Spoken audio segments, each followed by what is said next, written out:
80-നടുത്ത് പേരുടെ ജീവനെടുത്ത മുതലപ്പൊഴിയിൽ വീണ്ടും മത്സ്യത്തൊഴിലാളികളുടെ കണ്ണീർ വീഴുകയാണ്. 6 മീറ്റർ ആഴമുള്ള പൊഴി പൂർണ്ണമായും മണലു കയറി അടഞ്ഞു. ബോട്ടോ വള്ളങ്ങളോ ഇറക്കാനാകാതെ തൊഴിലാളികളുടെ ജീവിതം വഴിമുട്ടിയിരിക്കുന്നു. ചെറിയ തോതിൽ മണൽ കയറിയപ്പോൾ തന്നെ ഡ്രഡ്ജിംഗ് നടത്തണമെന്ന് മത്സ്യത്തൊഴിലാളികൾ ആവശ്യപ്പെട്ടതാണ്. മണൽ പൂർണ്ണമായി അടഞ്ഞിട്ടും മണൽ നീക്കം കാര്യക്ഷമമല്ല എന്നതാണ് യാഥാർത്ഥ്യം. ആദിൽ പാലോട് അതേ സ്ഥലത്ത് നിന്ന് ചേരുന്നു വിവരങ്ങളുമായി.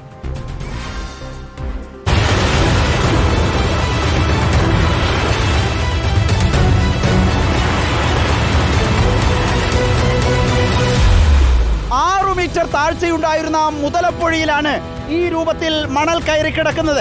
സാധാരണ ഇവിടെ അപകടങ്ങൾ ഉണ്ടാകാറുണ്ടായിരുന്നു. മണൽ പൊങ്ങുമ്പോൾ തന്നെ അത് നീക്കുന്ന ഡ്രഡ്ജ് ചെയ്യുന്ന പതിവുണ്ടായിരുന്നു. പക്ഷേ 2 ആഴ്ച മുമ്പ് ഇവിടെ മണൽ കയറി തുടങ്ങിയപ്പോൾ തന്നെ മത്സ്യത്തൊഴിലാളികൾ ആവർത്തിച്ച് സർക്കാരിനോട് ആവശ്യപ്പെട്ടതാണ് അടിയന്തരമായി മണൽ നീക്കണം, ഡ്രഡ്ജ് ചെയ്യണമെന്ന്. പക്ഷേ സർക്കാർ ആദ്യഘട്ടത്തിൽ ഇത് കണ്ട ഭാവം നടിച്ചിരുന്നില്ല. ഇപ്പോൾ ഈ സ്ഥിതിയിലേക്ക് കാര്യങ്ങൾ മാറിയിരിക്കുന്നു എന്നുള്ളതാണ് വളരെ പ്രധാനപ്പെട്ട കാര്യം. നമ്മളിപ്പോൾ നിൽക്കുന്ന ഭാഗത്തു കൂടിയാണ് സാധാരണഗതിയിൽ അവിടെയാണ് മുതലപ്പൊഴി ഹാർബർ ഉള്ളത്. അവിടെ നിന്നും വലിയ ബോട്ടുകൾ, വള്ളങ്ങൾ ഇതുവഴി കടന്ന് കടലിലേക്ക് ഇറങ്ങുന്നതായിരുന്നു കാഴ്ച. പക്ഷേ ആ സ്ഥിതി മാറിയിരിക്കുന്നു. ഇവിടെ മുഴുവൻ മണൽ നിറഞ്ഞിരിക്കുന്നു. മണൽ അടിഞ്ഞ് വള്ളങ്ങൾക്ക് പോകാനാകാത്ത സ്ഥിതിയിലേക്ക് കാര്യങ്ങൾ മാറിയിരിക്കുന്നു എന്നതാണ് നമ്മൾ നേരിട്ട് കാണുന്ന കാഴ്ച. ഇപ്പോൾ ചെറുവള്ളങ്ങൾ ഇവിടെ നിന്ന് മറ്റ് മത്സ്യബന്ധന തുറമുഖങ്ങളിലേക്ക് പോകേണ്ട സ്ഥിതിയിലേക്ക് കാര്യങ്ങൾ എത്തിച്ചേർന്നിട്ടുണ്ട്. നമ്മളിപ്പോൾ കാണുന്ന കാഴ്ച നമ്മുടെ വീഡിയോ ഞാൻ സച്ചിൻ പകർത്തുന്നുണ്ട്. ട്രാക്ടറിൽ ചെറുവള്ളങ്ങൾ കെട്ടി കടലിലേക്ക് ഇറക്കുന്ന സാധാരണ കടൽ തീരങ്ങളിൽ കാണുന്ന പതിവ് കാഴ്ചയാണിത്.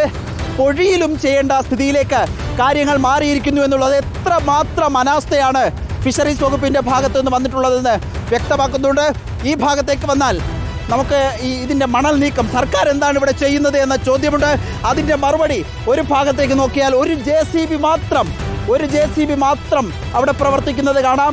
ഇവിടെ നിന്നുള്ള മണൽ കോരി മറ്റൊരു ഭാഗത്ത് മണലിടുന്നു, അതൊരു മണൽക്കൂനയായി മാറുന്നു എന്നതൊഴിച്ചാൽ മറ്റെന്ത് പ്രവർത്തനം? മറ്റൊരു ഭാഗത്ത് ഈ പമ്പ് വഴി കുറച്ച് മണൽ നീക്കുന്നുണ്ട്. പക്ഷേ അതൊന്നും കാര്യക്ഷമമല്ല.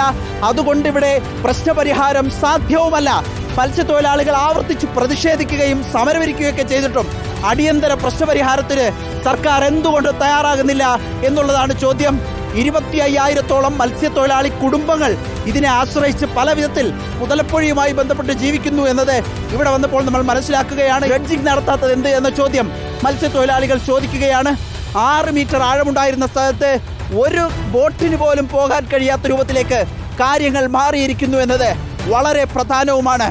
11 വർഷങ്ങൾക്ക് ശേഷമാണ് ഈ വിധത്തിൽ മുതലപ്പൊഴിയിൽ മണൽ കയറുന്നത് എന്നാണ് വർഷങ്ങളായി മുതലപ്പൊഴിയിൽ ജോലി ചെയ്യുന്ന മത്സ്യത്തൊഴിലാളികൾ തന്നെ വ്യക്തമാക്കുന്നത്. പലരും പട്ടിണിയിലാണെന്ന കാര്യത്തിൽ സംശയമില്ല. പലരും പട്ടിണിയിലാണ്, പലരും ബുദ്ധിമുട്ടിലാണ്, ജീവിത മാർഗങ്ങളില്ല. ബോട്ടുടമസ്ഥർ അവരുടെ വായ്പ എങ്ങനെ തിരിച്ചടയ്ക്കുമെന്നറിയാത്ത സ്ഥിതിയിലാണ്. ഇവിടെ നിന്ന് കൊല്ലത്തേക്കും അല്ലെങ്കിൽ വിഴിഞ്ഞത്തേക്കുമൊക്കെ മാറിപ്പോയി മത്സ്യബന്ധനം നടത്തണമെന്ന ആവശ്യം സർക്കാർ മുന്നിൽ വയ്ക്കുമ്പോൾ അത് ഏറ്റെടുക്കാൻ പോലും കഴിയാത്ത സ്ഥിതിയിലേക്ക് കാര്യങ്ങളാണ് അവരുടെ ജീവിതത്തിലുള്ളത് എന്ന് നമുക്കും അറിയാം. ആ രൂപത്തിൽ വളരെ പ്രതിസന്ധിയിലായിട്ട് കൂടി സർക്കാർ എന്തുകൊണ്ട് അടിയന്തര നടപടി സ്വീകരിക്കുന്നില്ല എന്നുള്ളതാണ് മത്സ്യത്തൊഴിലാളികളുടെ ചോദ്യം.